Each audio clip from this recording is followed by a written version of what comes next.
Hello friends, ഇന്നത്തെ recipe കാടമുട്ട ലോലിപോപ്പാണ്. കൊയലക്ക് lollipop. അതിനായിട്ട് ഫസ്റ്റ് 6 ഉരുളക്കിഴങ്ങ് എടുത്ത് വേവിച്ച് മാറ്റിയിട്ടുണ്ട്. അതിനോടൊപ്പം തന്നെ നമ്മുടെ മെയിൻ സാധനം എന്താണ്? കാടമുട്ടയും വേവിച്ച് നമുക്ക് മാറ്റി വയ്ക്കാം. ശേഷം 2 സവാള, 2 പച്ചമുളക്, ഇഞ്ചി, വെളുത്തുള്ളി എല്ലാം നന്നായിട്ട് ചെറുതായിട്ട് അരിഞ്ഞ് കുനുകുനാ വയ്ക്കാം. ശേഷം അതിനോടൊപ്പം എടുക്കുന്ന പൗഡർ മുളക് പൊടി, ഉപ്പ്, മഞ്ഞൾപ്പൊടി, കുരുമുളക്, മസാലയാണ്.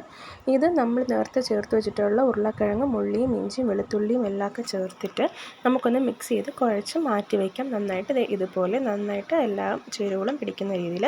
ശേഷം ഞാൻ കുറച്ച് ബ്രെഡ് പൊടിച്ച് വെച്ചിട്ടുണ്ട്. നമുക്ക് പൊരിച്ചെടുക്കാനായിട്ട് ക്രഞ്ചി ആയിട്ടിരിക്കാനായിട്ട് 2 മുട്ടയും കലക്കി വെച്ചിട്ടുണ്ട്. അപ്പോൾ നമ്മൾ ചേർത്ത് വെച്ചിട്ട് ചേരുവയിൽ നല്ല പരത്തിയിട്ട് അതിനുള്ളിലേക്ക് വേവിച്ച കാടമുട്ടേനെ വെച്ച് നന്നായിട്ട് ഉരുട്ടി ഒരു ബോൾ പോലെ ആക്കി മാറ്റി വയ്ക്കണം. ചെറിയ ഇതുപോലെ ഇതിനെ നമുക്ക് മാറ്റിയിട്ട് എന്ത് ചെയ്യാം? നമ്മുടെ മുട്ട പൊട്ടിച്ച് കലക്കി വെച്ചിരിക്കുന്നതിലേക്ക് ഇതൊന്ന് നന്നായിട്ട് ഡിപ്പ് ചെയ്ത് നന്നായിട്ടൊന്ന് അതിലോട്ട് മിക്സ് ചെയ്തതിന് ശേഷം നമുക്ക് ബ്രെഡ് പൊടിച്ച് വെച്ചിരിക്കുന്നതിൽ വിട്ട് എല്ലാ സൈഡും ഒന്ന് നന്നായിട്ട് മുക്കി മാറ്റി വയ്ക്കാം. ബ്രെഡ് എല്ലാ സൈഡിലും ആകാനായിട്ട് ശ്രദ്ധിക്കണം. നമുക്കിപ്പോഴും മുരിങ്ങ നന്നായിട്ട് വരുള്ളൂ.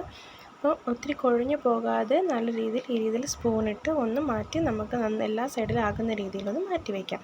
അതിനുശേഷം ഞാൻ എല്ലാ മുട്ടയും ഇതുപോലെ റൗണ്ട് ചെയ്ത് സെറ്റ് ചെയ്ത് മാറ്റി വെച്ചതിന് ശേഷമാണ് പൊരിക്കാൻ എടുക്കുന്നത്. അല്ലാതെ ഒന്നൊന്നായിട്ട് ചെയ്ത് പൊരിക്കുന്നില്ല. കാരണം അതിനേക്കാളും നമുക്ക് ഇതാണ് ഈസി. എല്ലാം ചെയ്ത് വെച്ചതിന് ശേഷം പൊരിക്കണം. അപ്പോൾ ഞാൻ എല്ലാ മുട്ടയും ഇതുപോലെ ചെയ്തിട്ടുണ്ട്. ശേഷം ഒരു ഇരുമ്പ് ചീനിച്ചട്ടി എടുത്തിട്ട് അതിൽ എണ്ണ വീട്ടി ചൂടാക്കി ഞാൻ അതിലേക്ക് ഇട്ട് കൊടുക്കുക. ലോ ഫ്ലെയിമിൽ വെച്ചാണ് പൊരിച്ചെടുക്കുന്നത്. ഹൈ ഫ്ലെയിമിൽ വെച്ചാൽ നമ്മൾ ബ്രെഡ് ക്രംസ് ഇട്ടിട്ടുള്ളതുകൊണ്ട് കരിഞ്ഞു പോകാൻ ചാൻസ് ഉണ്ട്. സോ നമുക്ക് ഈ രീതിയിൽ ഈ കളറിൽ നല്ല ഭംഗിയായിട്ട് നമുക്ക് പൊരിച്ചെടുക്കാം. അടിപൊളി ഭംഗിയായിട്ട് നല്ല കളറിൽ വന്നിട്ടുണ്ട്. ഇതിനെ ഞാൻ ടിഷ്യൂ പേപ്പറിട്ട് ഒരു പാത്രത്തിലേക്ക് മാറ്റുകയാണ്. അപ്പോഴത്തേക്ക് ആ ടിഷ്യൂ പേപ്പറിൽ ഇതിലുള്ള എണ്ണ ഏകദേശം ഒന്ന് അതിലേക്ക് പിടിക്കും. സോ അതിനായിട്ടാണ് അങ്ങനെ മാറ്റുന്നത്. ഇങ്ങനെ നമുക്ക് എല്ലാം പൊരിച്ച് എല്ലാ മുട്ട ലോലിപോപ്പ് ആക്കിയെടുക്കാം. ഇത് മുട്ട ലോലിപോപ്പാണല്ലോ, അപ്പോൾ അതിലേക്ക് നമുക്ക് ലോലിപോപ്പ് ആകാനായിട്ട് ടൂത്ത് പിക്ക് വെച്ച് കൊടുക്കാം. ടൂത്ത് പിക്ക് വെച്ച് കഴിയുമ്പോഴത്തേക്കും നമ്മുടെ കാടമുട്ട ലോലിപോപ്പ് റെഡിയായി കഴിഞ്ഞു. ഇത് ഞാൻ പ്രഗ്നൻ്റ് ആയ സമയത്താണ് എനിക്ക് ആഗ്രഹം തോന്നിയിട്ട് ഞാൻ ഉണ്ടാക്കി കഴിച്ചിട്ടുണ്ടായിരുന്നത്. ആ സമയത്ത് എനിക്ക് അപ്ലോഡ് ചെയ്യാൻ പറ്റിയിട്ടുണ്ടായിരുന്നില്ല. സോ ഞാൻ ഇപ്പോൾ അപ്ലോഡ് ചെയ്യുന്നുണ്ട്. ഇഷ്ടമുള്ളൊരു വിഭവമാണ്. നിങ്ങൾക്ക് എല്ലാവർക്കും ഇഷ്ടമാവും. എല്ലാവരും നിങ്ങളൊന്ന് ട്രൈ ചെയ്ത് നോക്കുക.